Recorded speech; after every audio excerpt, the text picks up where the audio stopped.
Pete Fletzer, Star Wars nerd. Around the galaxy, his podcast is supreme. He interviews authors and actors and more. His network of shows is beyond the blast door. He posts more on Twitter than mouth breathers snore. He's Pete Fletzer, Star Wars nerd.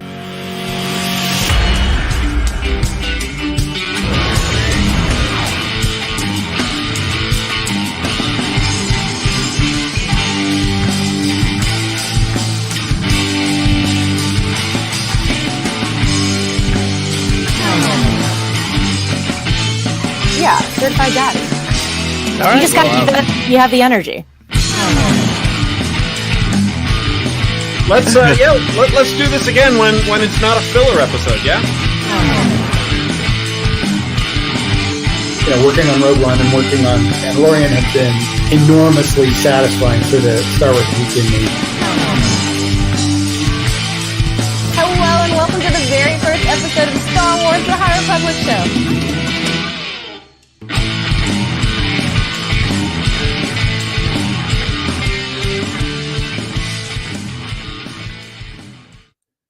Well, welcome to the super mega episode of Around the Galaxy, the Star Wars Fan Talk Show. I'm your host, Pete Fletzer. Thank you, everybody, for joining us tonight. We are going to have a good time tonight. We are joined by not one guest, not two guests, not three, but four guests on Around the Galaxy tonight. So just a little setup. Back in March, I was randomly doing some Twitter market research to see, what kind of guests people prefer to have on the show. Do you like authors? Do you like behind the scenes people? Do you like podcasters?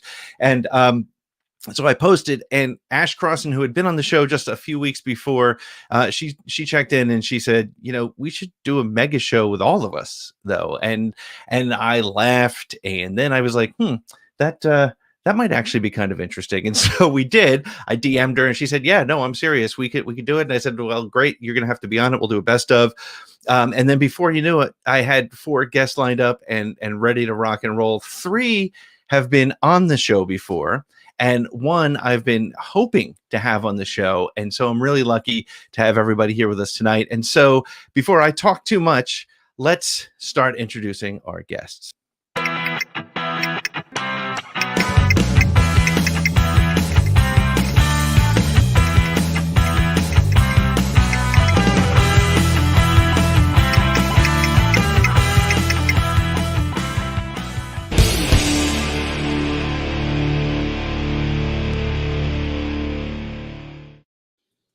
Ash Crossan, how are you? Hi, I'm great, Daddy Pete. How you doing? I am so happy to see you here. I'm glad you actually, you decided to show up. Now, I wasn't sure if you were serious, and then you were totally serious. How are things? How's life treating you? How's life is good. I have to say my little dog is sleeping right here, so he's gonna make his hello, buddy. His Say podcast. hi, Miles.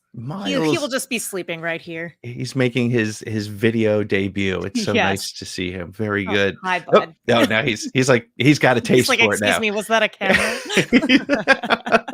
Awesome. Well, you were on February 23rd, episode 103, and look, you're back already. It's going to be a regular thing. You're going to have to become like my co-host. We'll do Can't this stay away every couple weeks. So next, I want to bring in Mr. Hal Hickel. Hal, how are you?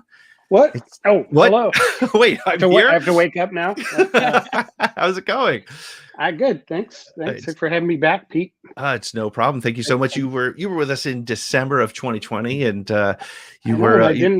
I didn't wreck your show. Apparently, you didn't. So we've had a couple episodes since then, and so I'm not surprised though, because it was so much fun talking about it. As I said to you before we got on, the one thing that I think of most when I think of that episode was you let me go on and on about how much I love the Razor Crest, and then literally like a day later, within 24 hours, I watched it get destroyed. So I'm still not over that, I don't think. I'm a sadistic SOB. Well, I mean, what were you gonna do? You couldn't give it away, but yeah, that was rough. I really couldn't. So the next guest I have here is somebody who's been with us before as well. It's Clayton Sandell. Hello, Mr. Sandell. How are you? I'm good. I can't breathe in that thing. How are you? I'm excellent. How are you doing? How are things? I'm doing great. We're here in Colorado, where it was like 70 degrees a couple days ago, and now, of course, I just took this picture out our back window. It is of course snowing. Oh my gosh! Again, Wow. That's Colorado for you, I guess, right? Yeah. Wow. That is Colorado for you. Hal knows. Hal spent some time in Colorado as a kid. Yes, I did. Up in the mountains. In the town of Shawnee. Yep. Beautiful. And we have one more guest, and this is an exciting one as well. Krystina Arielle. Krystina, how are you doing? You have not been on the show yet, and yet you've decided to come in, and clearly you haven't spoken to Hal, Clayton, or Ash, and you decided, well, this would be, I guess I could do. Is it a prank? Is there a prank? It is it's a surprise party for you. We've put this all together. Just excited to have you here with us. You were in cahoots. Because we love the High Republic show. We love it so much. So for those of you who have seen the show before, normally it's a one-on-one sort of in-depth interview. We go for an hour or so, but we're gonna do this a little bit differently this week. We're going to, as people who watch the show and are familiar with it know, we do sort of a 10-question segment at the end of the show. But since 3 of these 4 guests have already answered those questions, I've put together a new list of 10, and some of them actually have come from some of our listeners. So I really appreciate that. So tonight's show, though, is 100% fun. I really kind of, one of the reasons I love the guests that are with us tonight is because it's reminded me what I love about doing my show, and that's just this sort of reminder that we love Star Wars, right? We want to have fun. So tonight's show is a controversy-free zone. It's going to be all fun all night, and so. Just wait. well, we're just getting started, right? So, so the first question is, why is The Last Jedi your favorite Star Wars movie? No, I'm kidding. Ice foxes. Ice fox, right? Why not? So, but no, we're going to do this as a panel, and we're just going to throw out 10 questions. We're just going to have some fun talking about them. But I do want to throw out the first one, and I'll throw it to Krystina, since she's not been here before. But when I say Star Wars, or when you hear the phrase Star Wars, what's the first thing that comes to your mind when somebody just throws that phrase, those 2 words together at you? What's the first thing that comes to your mind? A long time ago, in a galaxy far, far away. Ta-da! Just like the big. That's. If someone says Star Wars, I zone out of the conversation. That starts playing in my head, and then I start thinking about,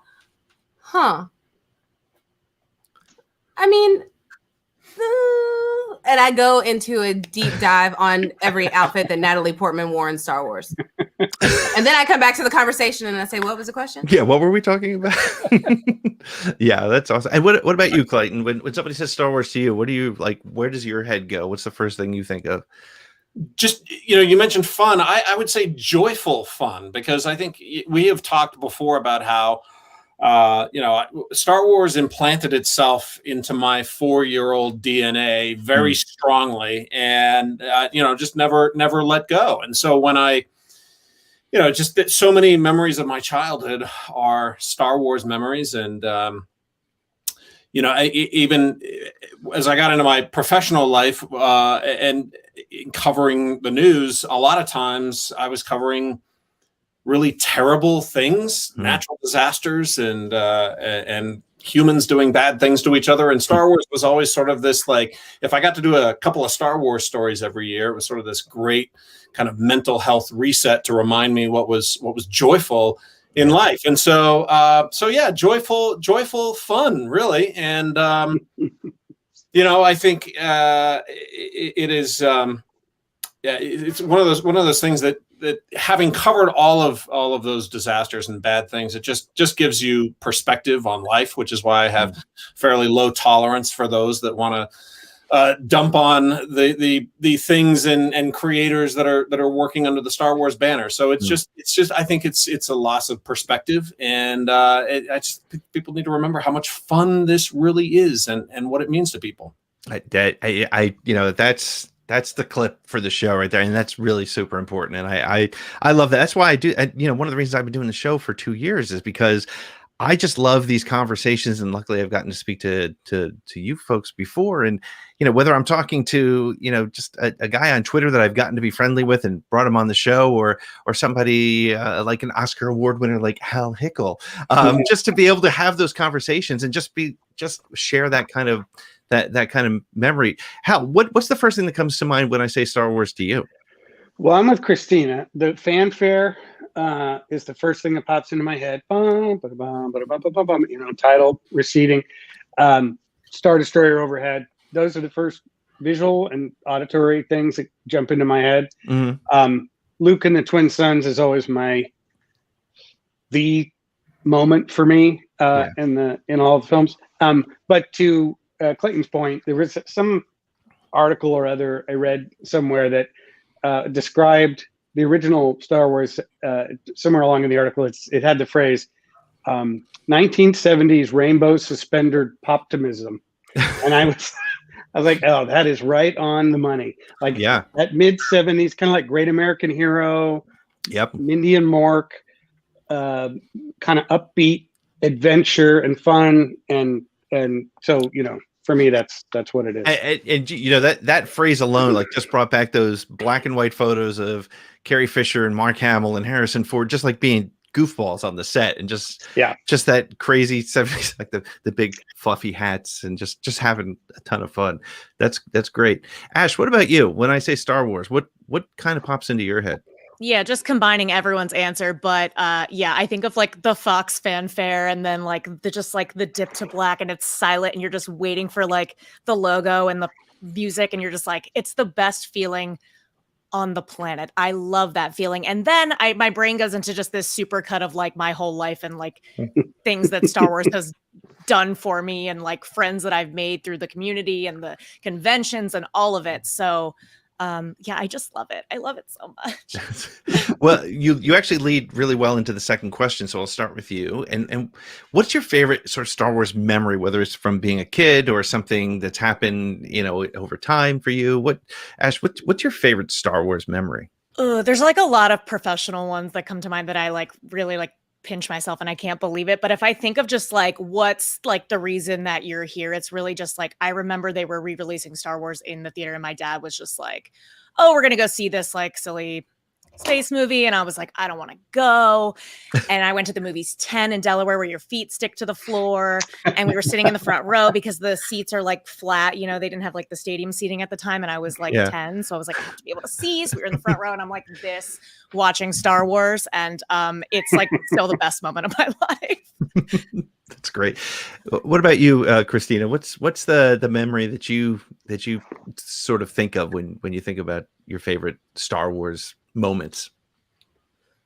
Oh, I mean, I think it has to be, I told the story on StarWars.com, but I was at the park one day and Donald Glover was at the park. I love Lando Calrissian. I remember, so my stepdad he was in this band called Tower of Power, and he was doing a show. Wait. You just sort of like blow through that. He was just dropped Tower of Power. Just, this little band. Ellis Hall, not Lenny. Okay. But still, all right, awesome. Anyway, sorry, I'll let you finish. But Tower of Power. So I'm a bass player from the 80s. Show, so yeah, okay. And Billy D. Williams goes to his shows. So I like went over and like got to like sit with him and was like, this is great, because I had gone to the Rogue One premiere, not as a guest, but on the other side, looking out for a walk with my family, just happened upon it. And I was like, I'm going to be there one day. And so then I go and I meet Billy D. Williams, who was my great aunt Cheryl's favorite. She was also my godmother. She passed away. We would sit and we would watch Lady Sings the Blues. We watched everything Billy D. Williams, and it was amazing. And then it was like, he's also the smoothest dude in the galaxy. Like, how do you top that? So then you fast forward, I'm at the park with my sister and her friends, and Donald Glover is at the park. And I was like, I have a Lando Calrissian cosplay. And he was like, I'd love to see it one day. So fast forward to that cosplay is what I wore to the Star Wars Solo premiere. And he walked up to me and was like, oh my God, hey. And then Billy D. Williams was like, hey. And so I had both of them like come up and like talk to me while I'm dressed as Lando. I got to talk to both Landos. And it was probably like the greatest moment of my life. And I also met my best friend, Jamie King, on the carpet that day. I was like, oh my gosh, she walks by and it's Aura Singh. But she's also like got this glow like shining down on her. And I was like, you're really pretty. And I was like, you look like you have great energy. We'd be great friends. And then we ended up becoming friends a couple months later. And then I was like, next time I go to a Star Wars premiere, I want to be on the other side of the carpet. And now I work for Star Wars. How great is that? That's amazing. That is awesome. Fantastic. That's what I love about Star Wars too, is just this whole concept of bringing people together and just that sort of like my best friend. I know I'm the host, not the guest, but my best friend and I, like, that's our thing. Like we were Star Wars nerds back before.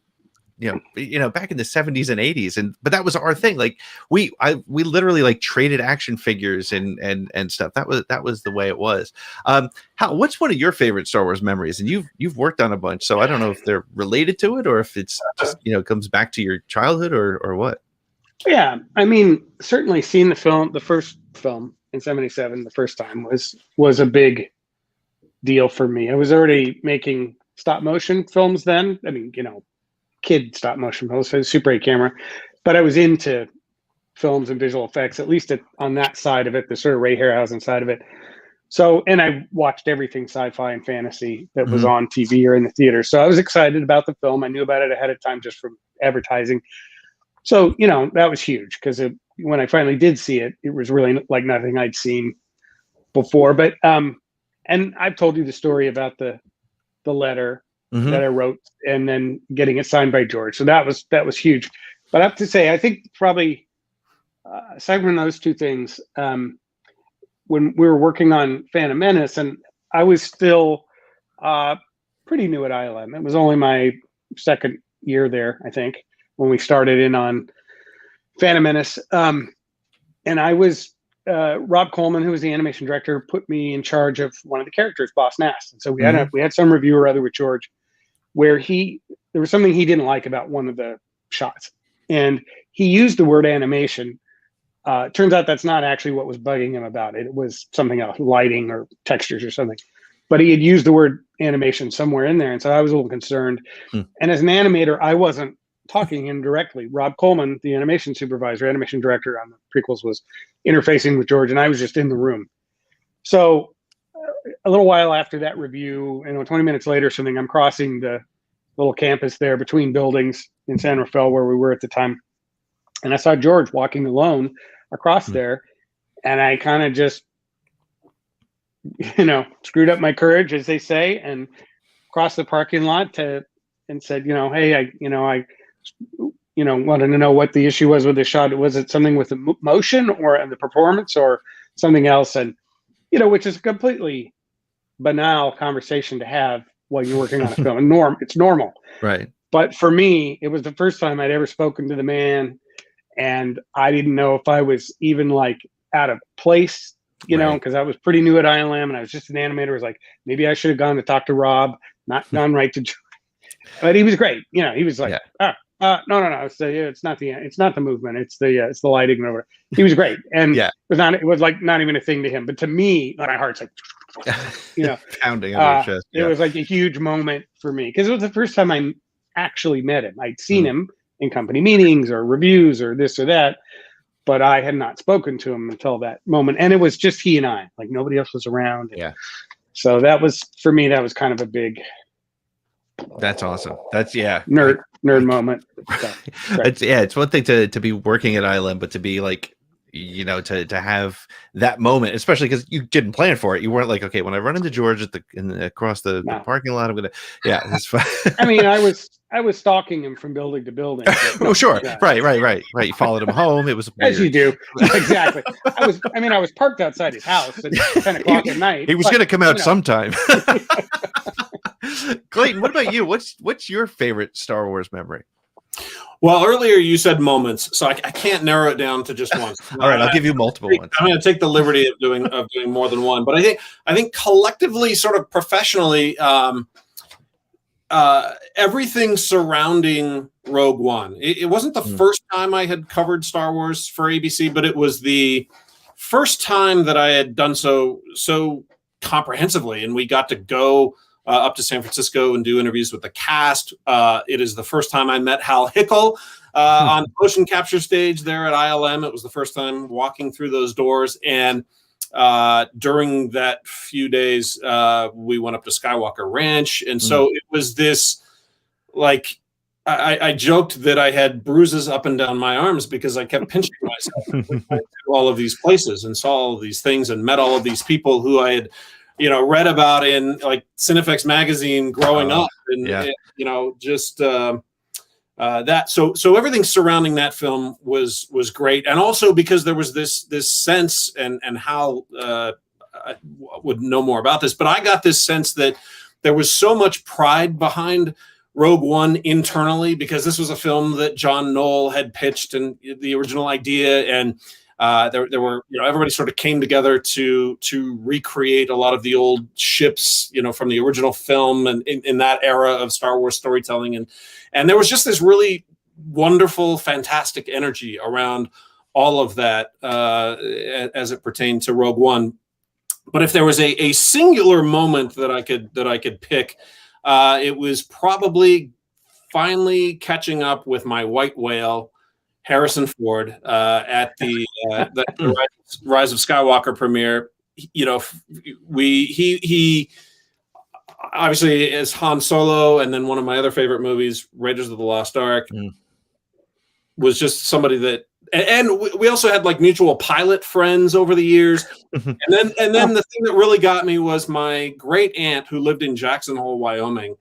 During the holidays, she would tell me these stories about running into Harrison Ford at the hardware store. And I'm like, you gotta be kidding me. You're running into Harrison Ford. As you do. Right.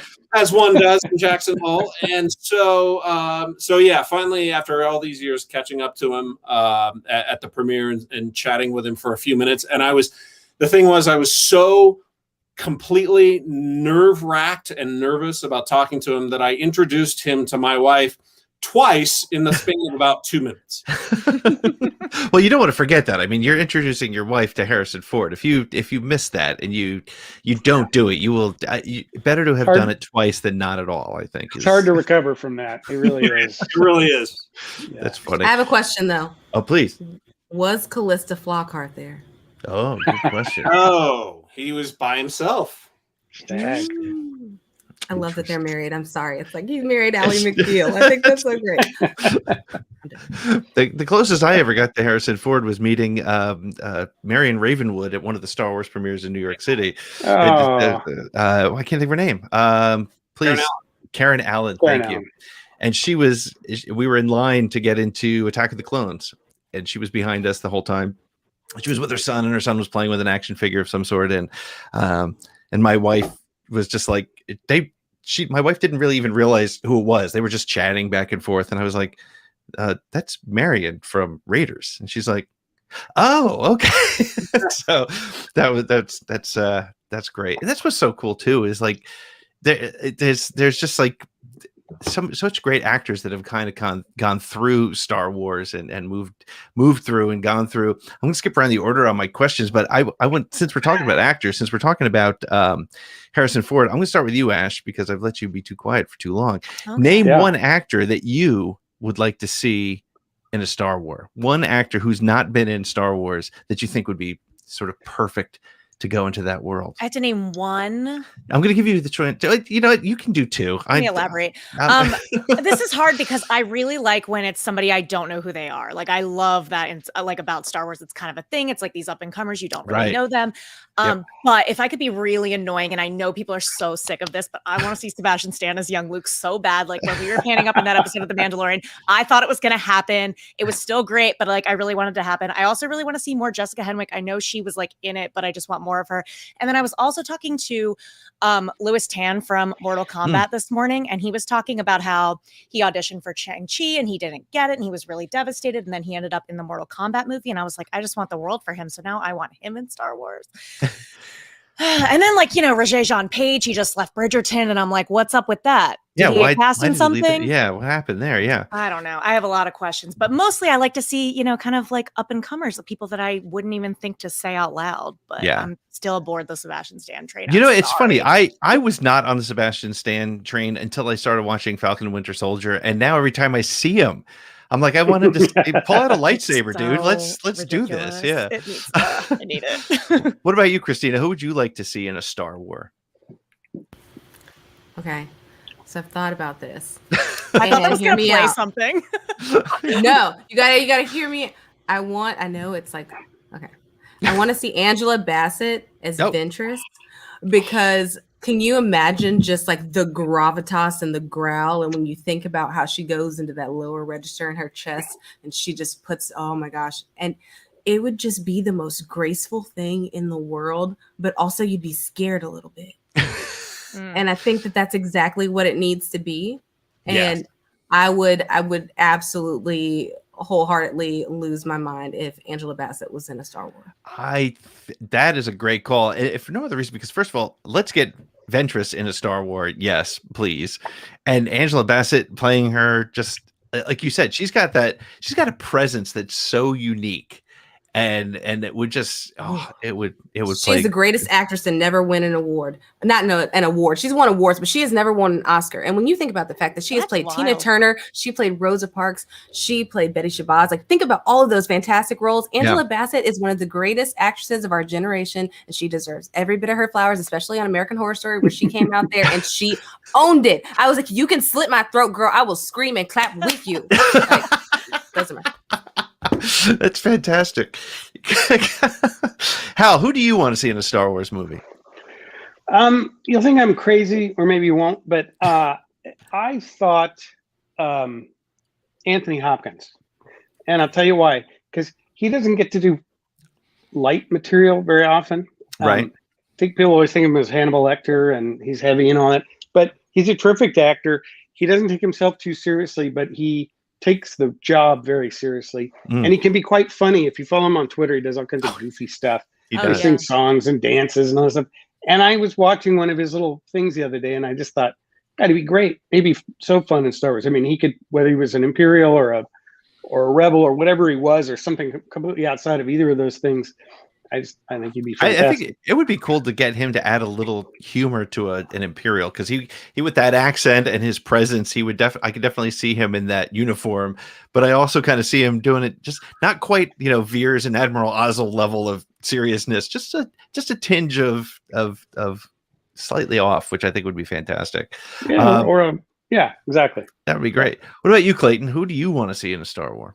So I was trying to come up with somebody that whose performances I had admired over in recent months and years, and also trying to come up with somebody who, to Ash's point, I think Star Wars is great when you have sort of people who are not famous, just right on the cusp of being famous, maybe have done a couple of things, but you wouldn't necessarily know their names.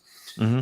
And somebody who just has completely blown me away in some of the things she has done lately is Wunmi Masako from Lovecraft Country. I don't know if you watched that. Oh, wow. Yeah, it was the best show. She played Ruby in Lovecraft Country, and that show and her performance in it and the sort of emotional weight that she carried in that show was just stunning. And then she was in a movie called His House, where she gives this monologue that just it sent shivers up my spine. So she has this presence and this power and this ability to just kind of morph into all sorts of very different characters in the roles that she plays. And I think she'd make a great villain. She'd make a good, rebel leader. I think she could do anything, but that's I'm going with Wunmi. Awesome. I'm going to save this like couple minutes of a clip, and when one of these people ends in there, when Angela Bassett ends up in Star Wars, we're gonna get the called it first, and we're gonna own that. That's why I threw out as many names as possible. Sam Neill. Right, covering every base. Yeah. Oh man, yeah. Mariska Hargitay. Toni Collette. we got it all covered. Actually, Toni Collette would be fantastic. She understands the assignment. She always. She does. She definitely does. But it's interesting because Star Wars almost has become it's almost become its own genre. It's almost, it's never been science fiction. It's never been just fantasy. It's funny. I remember when I was writing for Star Wars Galaxy magazine. I was at a if my dad's watching, he'll know. I was watching. He was there. I was doing a presentation at a science fiction convention at a little library. It was it was a very small kind of thing. It was very cool. And I did this whole presentation on the fact that Star Wars was the modern day myth. And I started, the very first thing I said was that Star Wars is not science fiction. And there were literally people in the back who got up and left because they were like, forget it. Now, of course, they probably now run websites that we like to make fun of, but it was just interesting because they were so offended by that. But it's interesting too, because I think one of the things that tells you a lot about a Star Wars fan, I can't believe I did air quotes, but one of the things that tells you a lot about a Star Wars fan is what their favorite non-Star Wars movie is. So let me start with you, Krystina. If you had to pick a favorite movie and take all the Star Wars out, what's your go-to non-Star Wars movie? Oh, no, because I have 3 favorite movies and they are very, very good. And it is, I don't like, they're my children. And well, I can say them here's really one quick. thing. I promise I can say them really quick. They are. Well, here's one thing about Around the Galaxy that's really important to know is I ask for one thing, but I've never stopped a guest at one. So it's all you. Have fun. Go for it. Okay. So the first one, there's this movie and it's called Dancing at the Blue Iguana. And it has Sandra Oh and Daryl Hannah and Jennifer Tilly. It's an amazing cast. And there's this really great part where Daryl Hannah has a secret admirer and she comes in and she's like, oh, jewels, he bought me jewels. And she's so excited, like throwing these jewels in the air. And she gets pulled over by a cop. And she's like, it's in my wallet. It's the one that says bad motherfucker on it. It's from Pulp Fiction. It's the movie that restarted Samuel L. Jackson, or she's like, it's a movie that restarted John Travolta's career. It's just this great scenes throughout the whole movie. Jennifer Tilly has a great scene where she's like, I'm gonna have this baby and our kid's gonna sell drugs to your kid on the playground. It's amazing. Like, it's one of the best movies ever. So the second one is Freeway with Reese Witherspoon. It's one of her lesser known movies, but it's her and Kiefer Sutherland, and it's a modern day twist on the Little Red Riding Hood story. It is fantastic. Brooke Shields, all of these people, kind of like Bokeem Woodbine, who's amazing and will be amazing in Star Wars. It's just such a fantastic movie. And it's Reese Witherspoon legitimately at her best, like pre any Oscar contention kind of Reese, like just gritty and amazing. And it also has Alana Ubach, who's extremely underrated. She also played Mama Imelda and Coco. So going into my third and final, it is a little movie called Closer with Natalie Portman. It is one of the greatest movies of all time.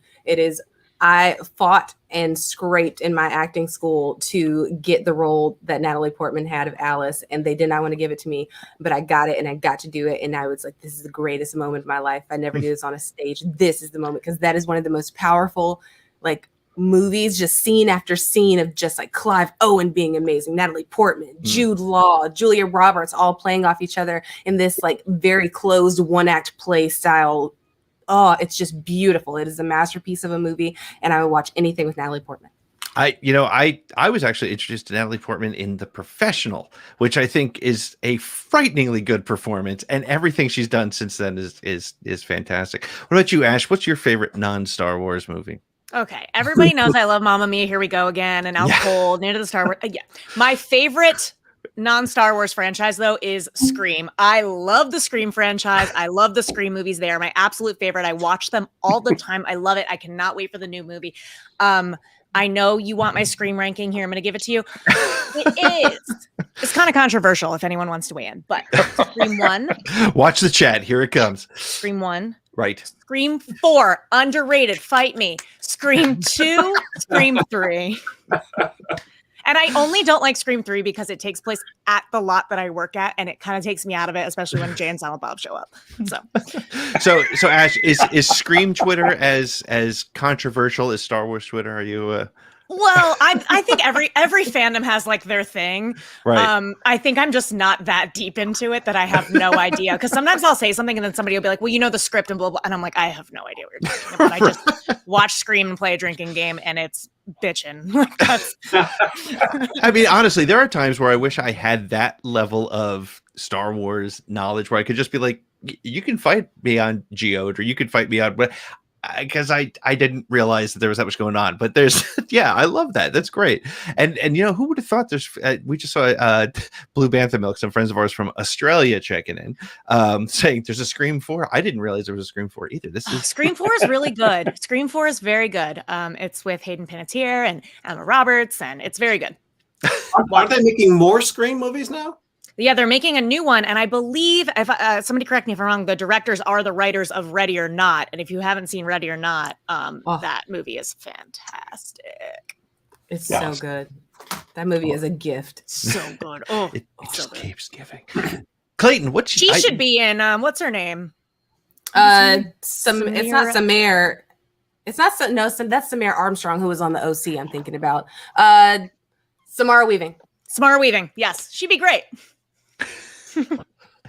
Awesome. That's now I'm gonna have to go back and watch the Scream stuff because I haven't watched them in years, so I'll check them out. Clayton, you mentioned Indiana Jones, but is Raiders your favorite non-Star Wars movie or yeah, it is one of them. I think we actually, during the pandemic, actually not too long ago, when you could rent a theater at AMC for $100 and have 20 friends socially distance across the theater, we did Raiders of the Lost Ark night. Awesome. Which was a lot of fun. And it was one of those movies that, again, means kind of a lot to me as a kid because we saw it so many times in the theater. Back when movies would stay in the theater more than 2 weeks, you could actually spend an entire summer going to the movies over and over and over and over again. And my sister and I did that a lot with my mom when we were young. So that will always have a special place in my heart. And I think you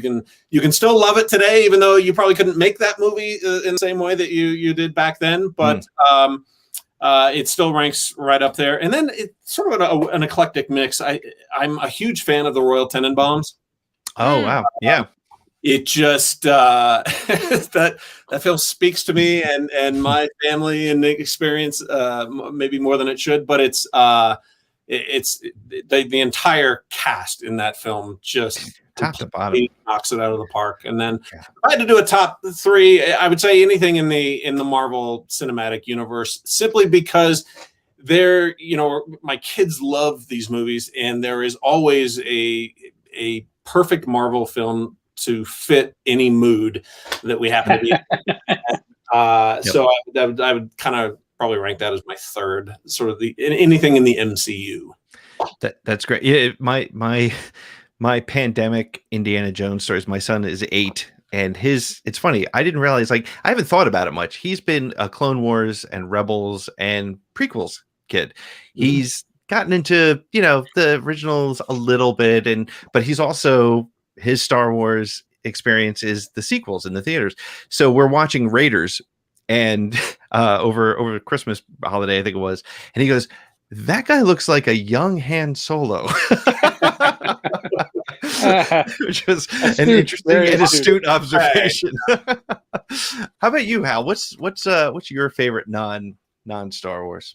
Well, before I get to mine, I want to Clayton, I'm a massive Wes Anderson fan, so I hear you on Rushmore. And Krystina, Freeway is amazing. It's Reese Witherspoon's Winter Bone, which was, Jennifer Lawrence. Jennifer Lawrence's Freeway. Just amazing. Freeway is an amazing film. I have a big soft spot in my head for 70s era films because obviously I was growing up then. Whether it's the Sting or Bullet or Star Wars. But anything but Star Wars. But the film that's settled in as kind of my top film, and it's partly about the film being excellent, but it's also partly because I remember my mom and dad coming home from the theater having seen it one night, and my dad talking about it, and that sort of primed me in a way when I finally did see it. Also, I'll get to the title in a second, but also you're all like, what's he, No, this is tell us what the film is. Run with it, Al. Run with it. Yeah. But also it's a film set in LA in a time. I like LA and Hollywood history. So I like the period that the film is set in, but I also like the period that the film was made in. So the film is Chinatown, and it's set in the 30s, but it was made in the 70s. I think it's just a brilliant film. I understand the director is obviously a problematic issue, but I'm just talking about the film. Sure. On every level it works for me. The soundtrack. I forget who was doing the soundtrack, but they cut that person loose with like 2 or 3 weeks to go, and they brought in William Goldsmith, and he did. Not William Goldsmith, Jerry Goldsmith, and I was blending together William Goldman and Jerry, anyways, Jerry, and he did the soundtrack in like 2 weeks, and it's utterly brilliant. In fact, I think it was inducted into the, I don't know, Music Hall of Fame or something at one point. But it's just amazing, and the film, for me, every part of the film is like the cinematography, the acting, Jack Nicholson and Faye Dunaway are both incredible. Walter Houston. It's my pinnacle. Yeah. I can watch that film over and over again. It's dark. It's not a lot of fun. Although actually it does have some great humor in it. Nicholson's terrific in it. He makes me laugh. But that's my go-to. It's interesting. And it's interesting you said that. And I did say this is a controversy-free zone, but it's an interesting point that you bring up. And that is like films and actors and people involved in entertainment who turn out not to be great people. It doesn't, and this is thrown out to anybody who wants to pick this one up. Does it change the way you look at, like, for example, for me, I loved American Beauty. I thought that was such a great movie, but I look at it a little bit differently now. And it changes it for me. I mean, I had an unalloyed joy watching Chinatown previously. Now there is a part of me that thinks about that and should think about that. Sure. I shouldn't be able to watch it without thinking about that. So yeah, that's at least that's my take on it. Yeah. Interesting. Krystina, did you want to say something? Yes. She's so polite. She raises her hand. She's like, I want to be heard. First and foremost, there's a great Lucifer episode that was and kind of an ode to Chinatown where they did, and everybody is transported, but they just tell it in the sense of just kind of a flashback story that he's telling the child. Oh, I gotta check that. On the other hand, as far as separating the art from the artist, it is a very complex issue, and it is something where what do you do when the person you've idolized falls off of the pedestal that they've been placed upon? Do you continue to watch the art? Do you continue to support it? And I think that there's some conversation that says, oh, well, if that person is living, you're just continuing to put more money into their pocket. You're still supporting that person, whether you're like, so you stop watching it. I think it's extremely complex, and it's one of those things where we have to be mindful of, do we love the art more than the person that was hurt? And so it's finding those ways, because obviously that's a very awful, horrific situation, and it does take you out of it. It's kind of like I was watching the Versus the other day with the Isley brothers, and all of a sudden, like, they start playing Contagious. I used to love Contagious. You couldn't stop me from doing every single verse and like, what the hell is going on? Like, stop me from it. I'm sorry, I can't separate that from like the person that wrote it and sing it. Like, hurt children, and I can't separate myself and my feelings from that. As much as I would love to be like, no, girl, it's just a song. Like, right. I can understand that feeling of, I can't do that because it feels wrong to continue to do so. And obviously that's a choice that everybody has to make for themselves. Right. But it's just being mindful in the long run of what's more important. And there are plenty of artists that we can idolize, support, that are good people, that are considerate and compassionate people. There are extremely talented people that don't have years of hurt in their wake. Yeah. That's amazing. That's great. Cool. Well, that's a great way to look at it. Ash, Clayton, you guys want to make a comment or? I mean, it changes it for me. You mentioned one film, and for me, the one that I absolutely loved, which I can't really get into now, is The Usual Suspects. So, but it does. You can't help but have it change the experience and the outlook. And I think Krystina made some great points about that. Yeah. Cool. All right, so I'm going to bring it back to Star Wars. We veered off a little there. And Ash, you were just on vacation. We were talking a little bit about that before we went on. So this question is for everybody, but I'm going to start with you, Ash, because you were just out and having fun and enjoying life on a vacation. If you could go on vacation with any Star Wars character, anyone, who would it be? Who would you want to like just go and have a good time? Well, I've been jonesing to go to Vegas. I want to go to Vegas so bad. I can't wait till we can all go back. So Lando and I are going to Vegas. We are hitting the roulette table. We are getting those giant frozen drinks from, what's it called? Fat Tuesday. We are riding the high roller Ferris wheel at the Link together. We are hitting the chapel because why wouldn't we? And so that's who I'm going with. And obviously I'm going to come back rich because we are going to hustle. We are going to win money. Yeah. Lando's either going to come back rich or having lost absolutely everything he owns, but he's going to have fun doing it. Because we're going to get quite a few of those big frozen things, obviously. We're going to get the floater on the top and everything that they like to add. Yes. Do you want the extra Jello shots for $5? Yes, I do. Yes, I do. Keep them. What day is it? I don't care. I don't even know what time it is or where I am at this point. I don't even know what time it is because there are no windows in this casino. Oh man, Vegas! I love it. And Lando was made for Vegas. He was. Yeah. What about you, Hal? You can go on vacation. Finally, you've gotten your vaccination. You're ready to go. You can go on vacation. You got to take a Star Wars character, or they're going to take you. Where are you going to go? Who are you going to go with? I had exactly the same answer. It's got to be Lando. Lando. Here's the thing. Lando, is on a first name basis with the best concierge in every resort across the galaxy, and he is a guy who, appreciates luxury and refinement and fun.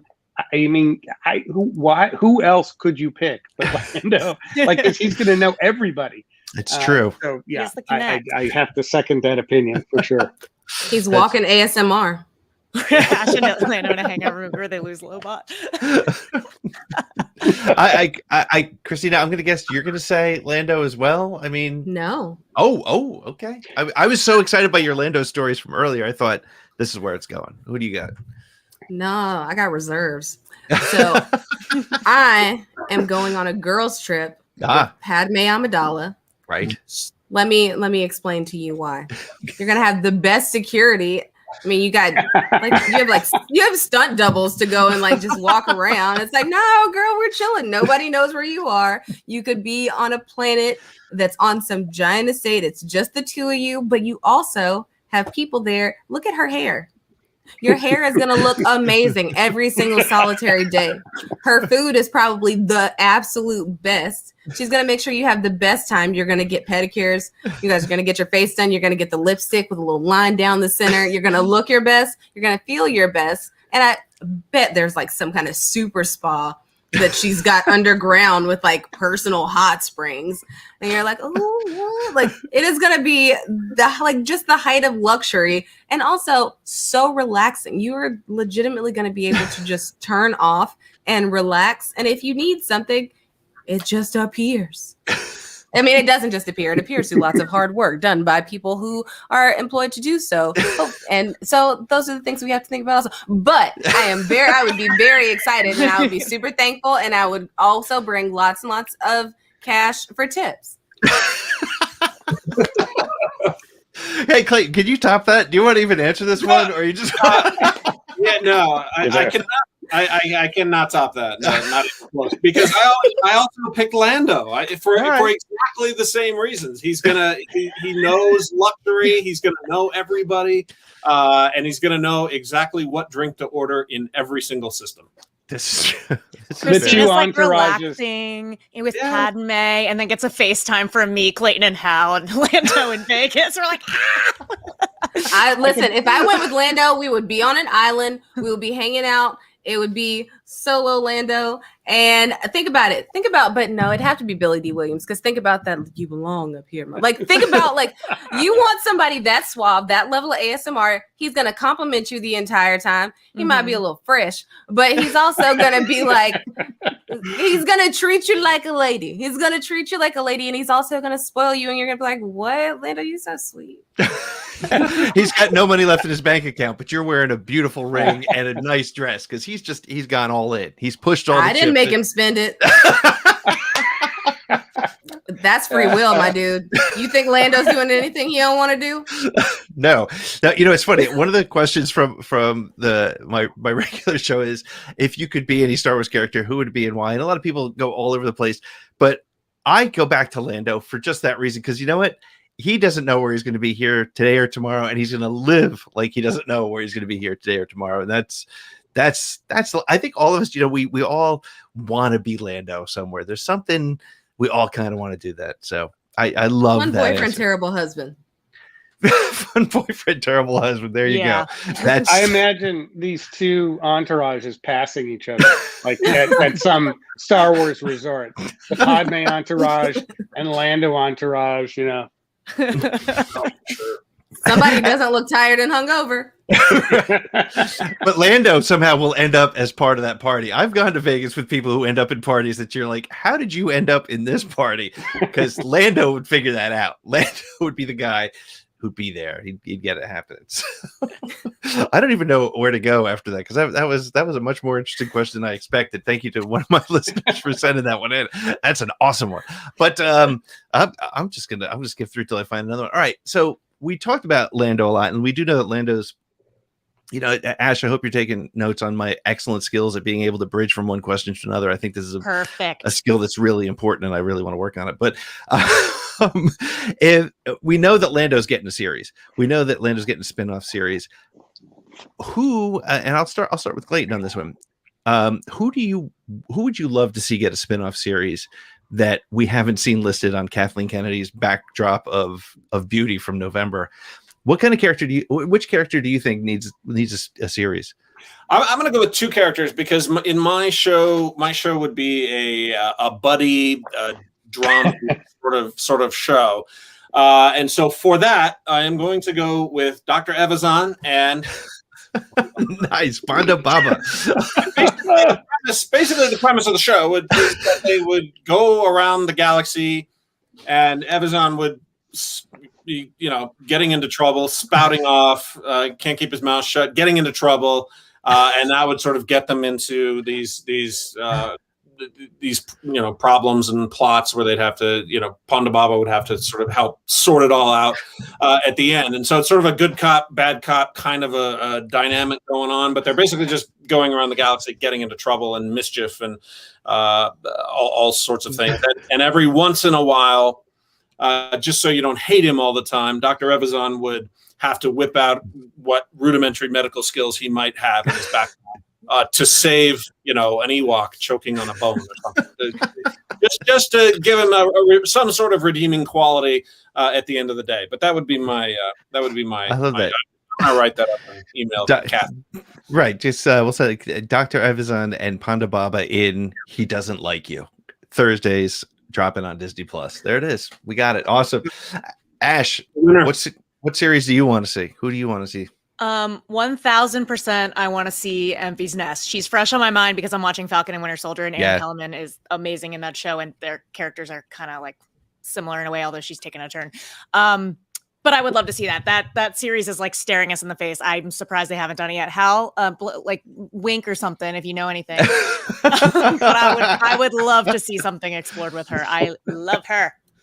Yeah, she was one of my I see behind Clayton. He's got the Enfys figure behind her. Like that, I think she's one of the coolest looking armors. And when she took off that helmet, she was just this young girl. She's so like you said, Ash. There's so much waiting to happen. For that. I loved Solo, but the only disappointment at the end of it is I just felt like I was like, oh, we're not getting the next chapter of this. So yep. No, I need to make them all series. Make them all series.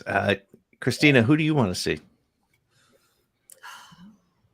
Such a strong question. But if I could have any series, I would like a Dooku series. I would like to see the story of Dooku Jedi Lost brought in and stretched out, like given like the suspense. I think it would be absolutely fantastic, because also if we get a Dooku story, we get a Ventress story, especially in the way that it's told. We get there's your this, Angela like, Bassett. I see where you're going. Bringing it back. No, but think about how strong a story that would be, and just there's so much weight to Dooku. And shout out to Kevin Scott, who is the absolute GOAT. Really quick, fun fact about Kevin Scott. Kevin Scott wrote a book of Doctor Who quotes that is what I used to write part of my wedding vows out of. And I did not know of Kevin Scott in the Star Wars sense until I started working with him on High Republic, and then looped that back. In 2014, before I moved here, I needed a limited edition Death of Wolverine Canadian variant cover. So I had driven to South Carolina from Columbus, Georgia to pick it up.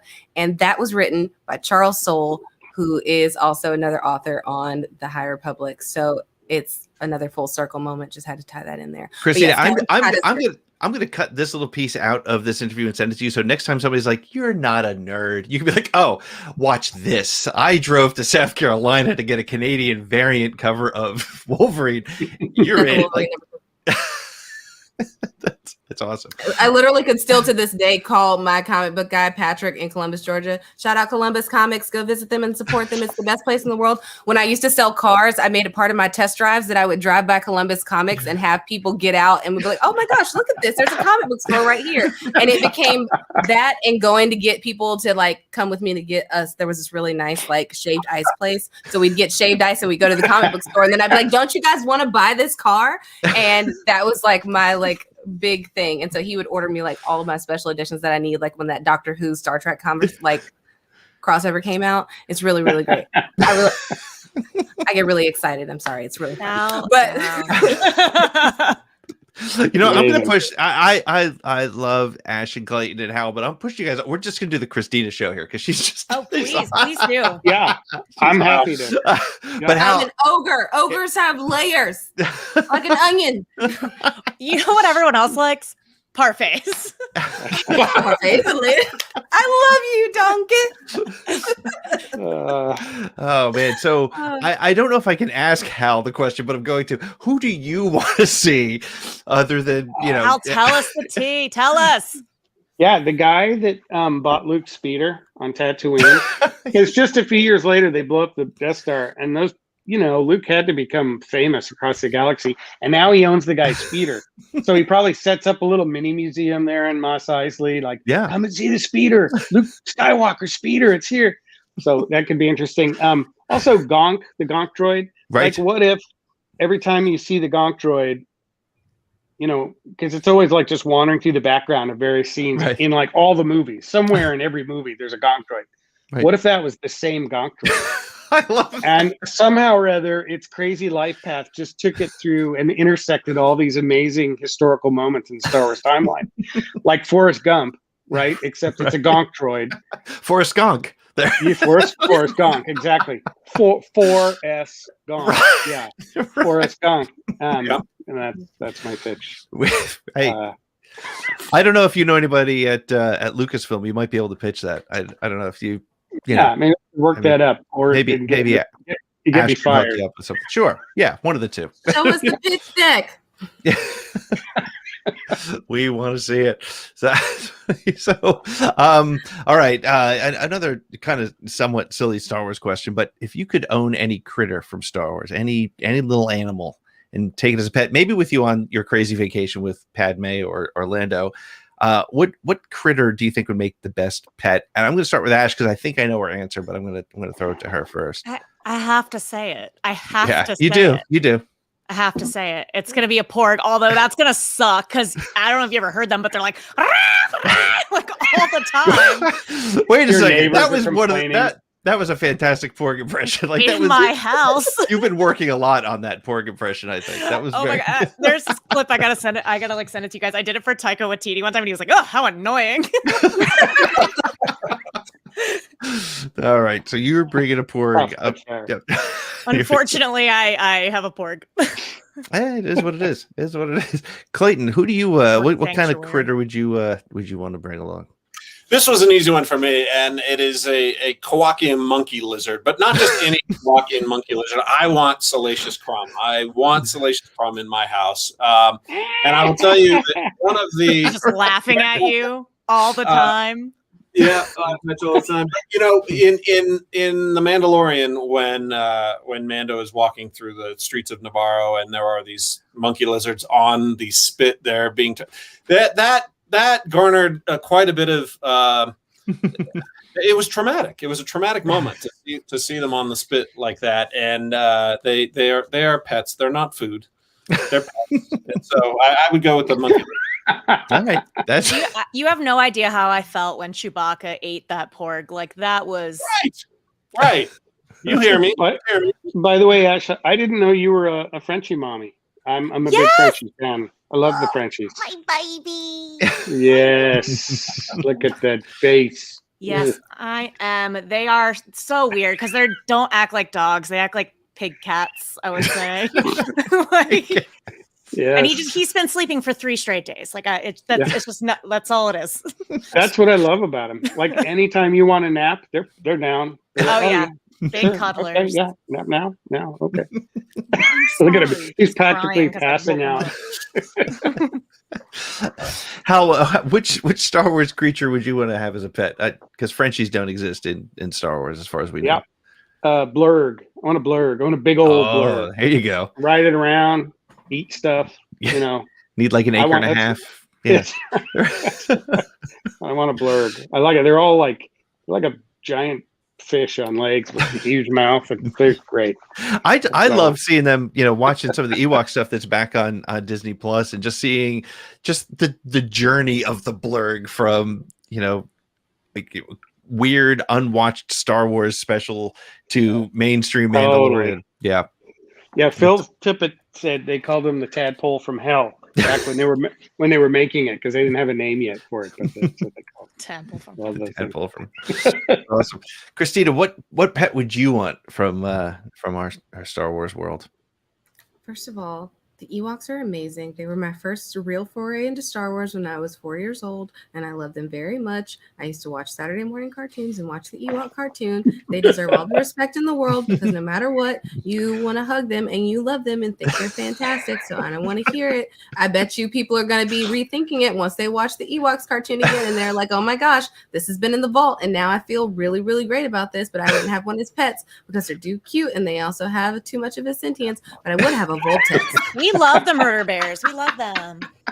I would have a Voltex. He would be my little, think about it. So the Voltex, it's an ice fox, right? Right. So think about every time you're calling him, you'd be like, Mr. Freeze, I see you. And you could just make all of these puns all of the time. And it's just built in. Like, think about Mr. Freeze and Batman and Robin. I would do that all the time. And he would feel so loved, because he would know up. There's an ice joke coming, and she's doing that just for me. And think about it, when they bristled and had to go, it would look like there's a little light crystal light show in your living room. You are, and they can't sneak up on you. No, they cannot sneak up on you. Tinkling sound all the time. So. I love that sound. The sound is great, and they would be like a little disco ball that lives in your house. You could you'd always want to have a flashlight ready just to kind of aim. Trained on them. Yeah. And imagine if you have a disco ball and then you put lighting in your house and it would bounce off of it and it would be amazing. And everybody in your house we had a dance party at 11:30 the other night, so let the kids stay up late to watch a movie. And it was like, oh, you know what we should do? We should have a dance party. And imagine how much greater that dance party would have been if you had Prince and you had a disco ball fox. I think that's the perfect world right there. You just named the perfect opportunity. That's call me Hannah Montana, because I'm getting the best of both worlds.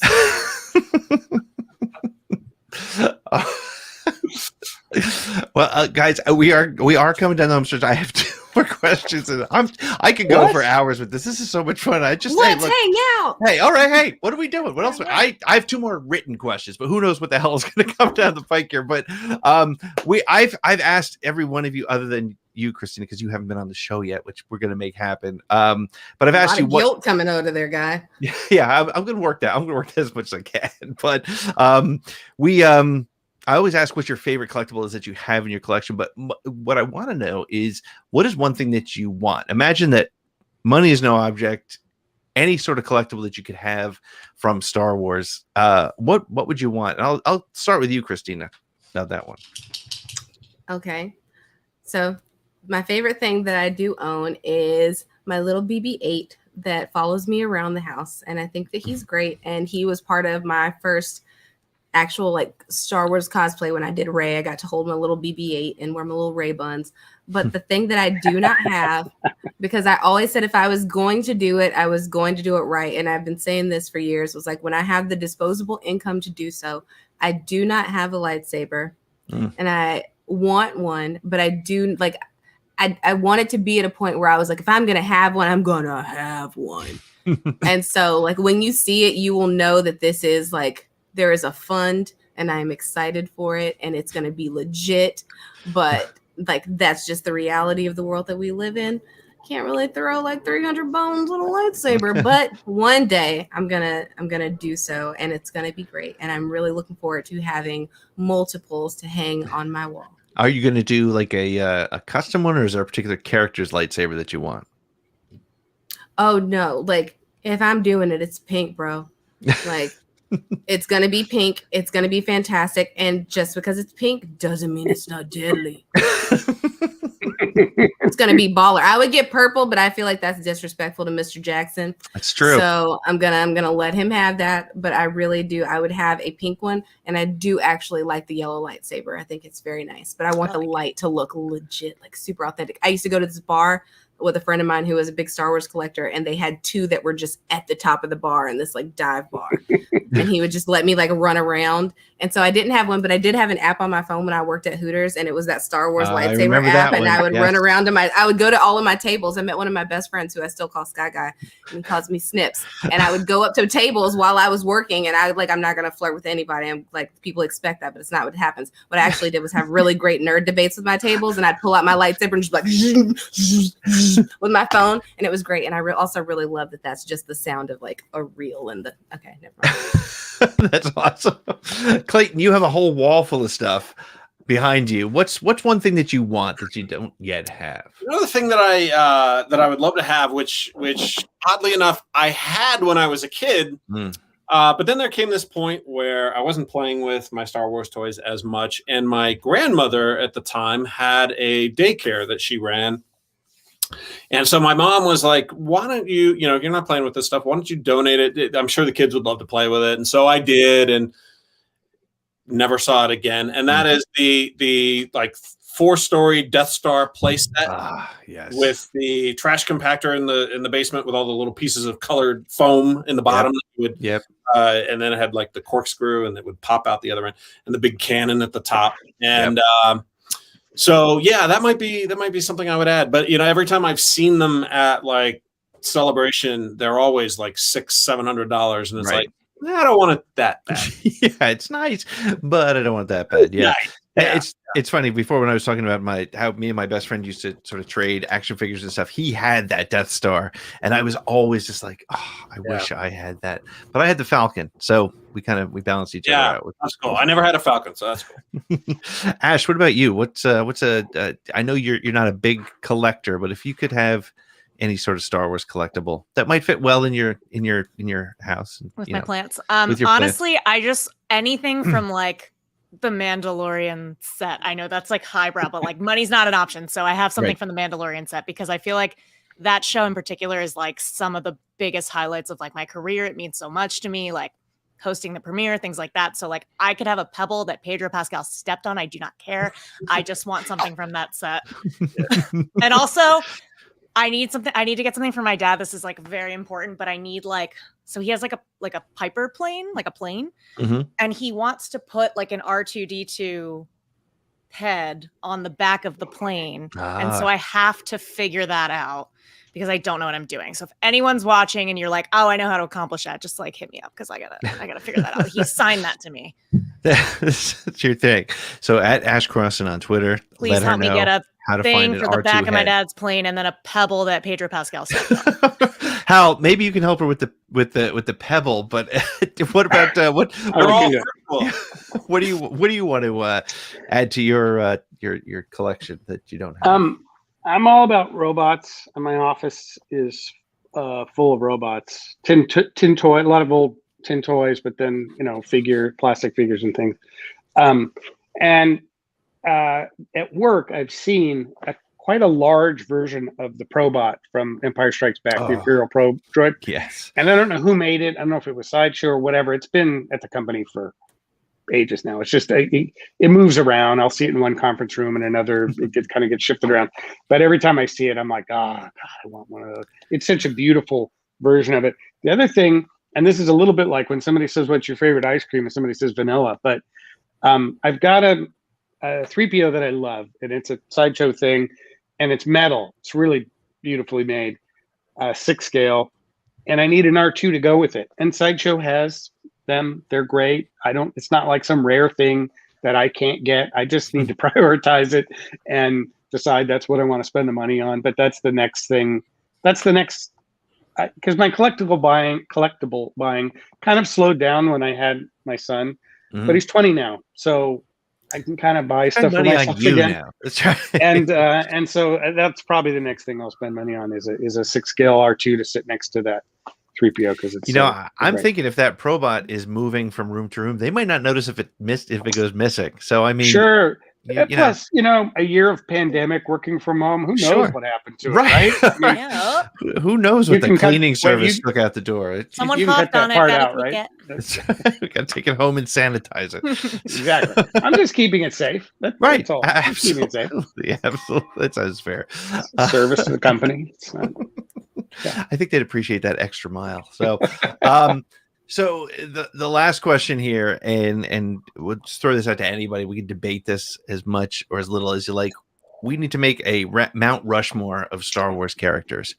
So I want you each to pick a Star Wars character that would be on the Mount Rushmore of Star Wars, and sell me on why that character needs to be etched in stone forever on that wall. I'll who wants to jump in first on this one? I've been. I have an answer, but it's a short answer, Hal. I can't do it. Pete. Yeah. Hal, Pete, whatever. Darth Vader. Darth Vader. That's I mean, Anakin's been. So you're talking I have to make a case for Darth Vader. No, you don't need to make a case. I don't think it's not a bad answer. Who is he? I mean, there are 4 heads traditionally. Doesn't mean we have to stick to that, but there are 4 heads traditionally.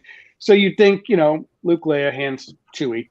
But I have to say, Darth's helmet and mask would look so incredible carved in stone. It'd be such an amazing thing. So I can't argue with that too much.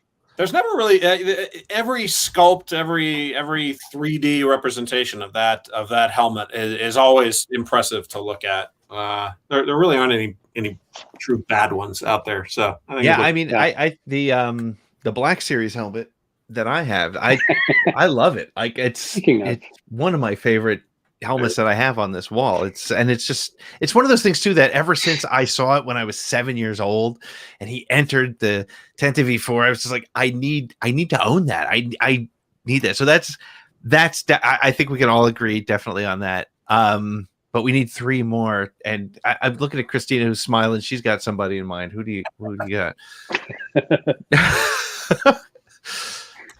So I'm basing this on a character that not many people can say a bad thing about. They're brave. They're noble. They've made lots of things happen behind the scene. And it would be really great to see Wedge Antilles get his moment. Oh, there you go. Wedge was going to be my answer to which character needs a series. So yes, I am fine with Wedge. Wedge has been, as you were saying, Krystina, he's been there for every victory. He's been there. Yeah, he's always like the second fiddle. but maybe he deserves his place in stone on a giant mountain in Wyoming or wherever it is. Are you saying we should wedge him in? Oh,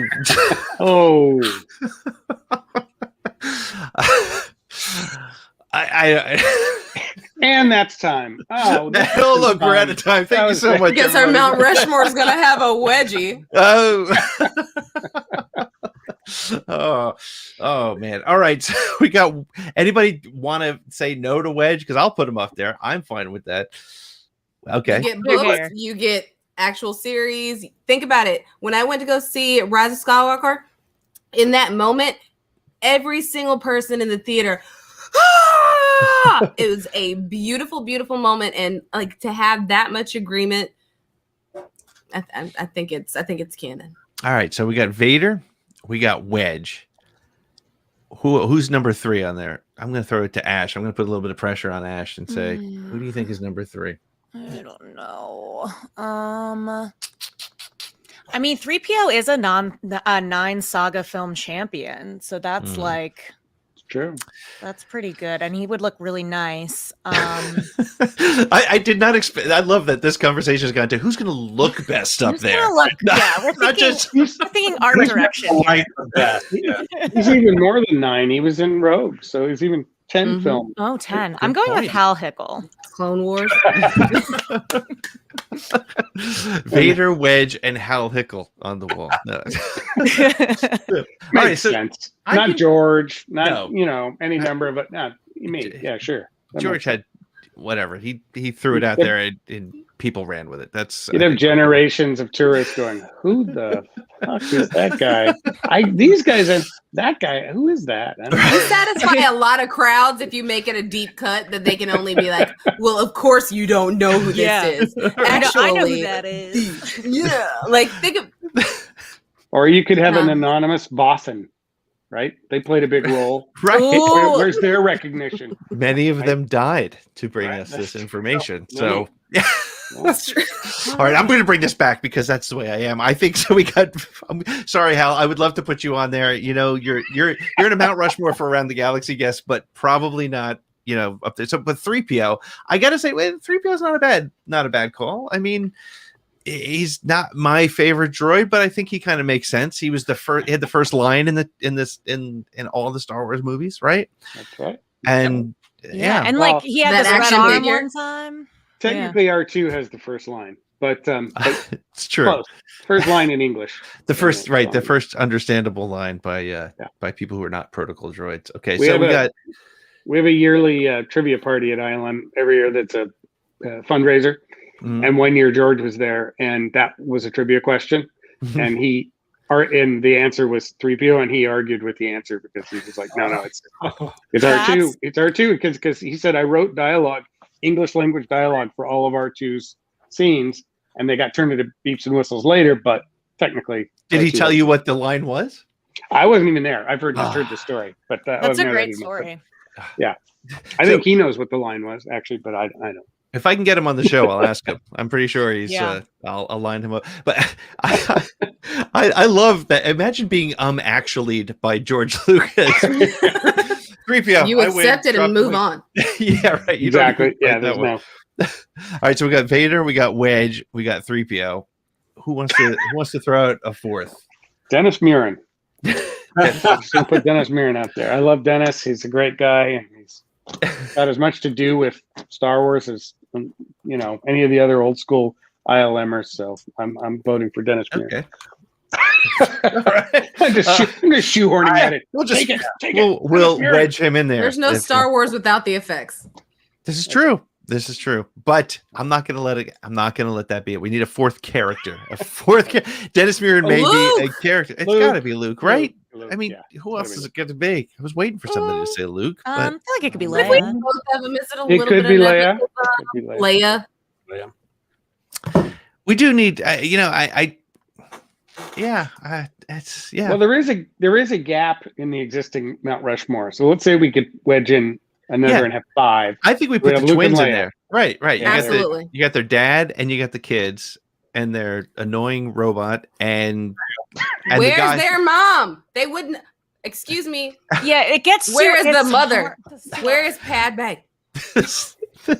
K2SO. Come on. Let's fit in there. Leia. She has a lot more contributions to that. Think about it. Think about one of the greatest lines in all of the prequels. So this is how Liberty dies, with thunderous applause. Padme Amidala deserves her due. And if you go and you back and you watch Tartakovsky's Clone Wars, you have an even greater appreciation for her. She is an amazing character. She's strong-willed, senator, queen, badass. There would be no general without the senator and the queen. All right, so we're putting Padme up there. We're putting Luke. All right, so we're putting Padme up there. Our Mount Rushmore. We're gonna go with a bigger mountain. We'll just pick a bigger mountain because you can't. We could pick like 4 from each movie. That would be like doable, but I can't do just 4 across the whole board. It's impossible. It is tough. It is not. You need a mountain range, yeah. Right. Yeah. Then you need an Avar Chris or buckets of blood. Right, and then you start getting. Next thing you know, I can't believe nobody's made a Geo joke so far in this whole Mount Rushmore conversation. I was counting on you. That's my favorite Ventian. Listen, I will do you want my Geo joke? Because I have one at the ready. What kind of car does Geo drive? A Geo Metro. I don't know if that was worth waiting for, Krystina. I've been Geo Metro. No, I know where you're going with it, but it's that is gold, man. It's gold. It just got cold in here. It was warm a minute ago. I don't know what happened. So Ash, from my that definitely is. That's not what you do as a host for a show. Is to shoot down the joke of the guest. Okay. No. Pull that one back. All right, I'll remember that for next time. But hey, so guys, you guys have hung out for 80 minutes having a good time talking about Star Wars. I really appreciate you putting this together with me and volunteering to spend some time with me and the fans of the show. And just really, this has been great because honestly, Star Wars Twitter is a hellscape. There's been just so much negativity sometimes, and you just got to remember that just this crazy conversation we had for an hour and a half, this is people hanging out at a bar talking about Star Wars and just picking on the stuff that we love. And this has been just such a blast for me. I can't thank you all enough for being a part of this. Let me take it from the top to the bottom. Give me where we can find you, Krystina, on social media. I think people know where to find you, sadly. But yes, we know where to find you, Krystina. Where can we find you to keep up with these puns and whatnot?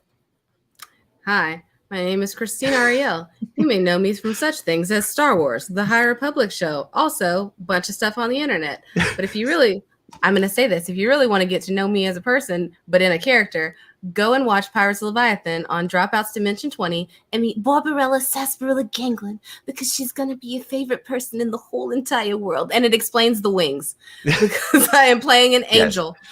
So go watch that because I'm extremely proud of it. It was a character created out of a really sad time in my life, channeled into art. Go and find me on Twitter and Instagram at Krystina Arielle, Krystina Arielle. Make sure it's this face because there's another Krystina Arielle out there. Who knew? Thank you. Hal, where can we find you in the interwebs? Hal Hickel. That's it. On Twitter. That's it. Google me. That is the entirety of my social media presence. What else do you need? I think that's pretty solid. Clayton, where are you hanging out these days on the social interwebs? Well, first, I just want to say this was an honor to be with these A-listers here. This is really fun. So thanks for asking me. But you can find me on the Twitter at Clayton_Sandell and Instagram at Clayton Sandell. And finally, you can take the guy out of the news business, but there's been some news here in the last couple minutes that the Visual Effects Society, Hal, maybe you know this already, just awarded The Mandalorian Outstanding Created Environment in an Episode commercial real-time project for The Mandalorian, The Believer. Congratulations to my cohorts. That's amazing. Category. That's fantastic. That is great. Awesome. Ash, where can we find you on the internet? Yeah, just echoing Clayton here. It's been an honor to be up this side alongside you guys. I'm a big fan of every single person here. And you can find me at Ash Crossan on the Twitters. That's where I post everything. And I did so many interviews today. So if over the next 2 weeks you see me wearing this exact outfit and look, it's because all the interviews happened today. But I have some really, really exciting ones. Aren't Star Wars related, but I would say Star Wars adjacent that I'm very excited to roll out. So yeah, that is awesome. Well, thank you again, everybody. This is what Star Wars is all about. It's hearing from the people who are close to it. It's talking with people who make it close to them, like myself, who just love Star Wars. It's been a part of my life since I was 7 years old, and it's Around the Galaxy has been just so much fun for me to do for the last 2 years. It's coming up on 2 years in a couple weeks. And please follow us on Twitter at ATGcast to keep up with Around the Galaxy and all the fun and interesting stuff that's coming up with the show. And guys, thank you again so much. This was fantastic. And I hope to talk to you all again sometime in the near future. Take care. Thank you. Thanks, guys. you. See you later. Have a good night.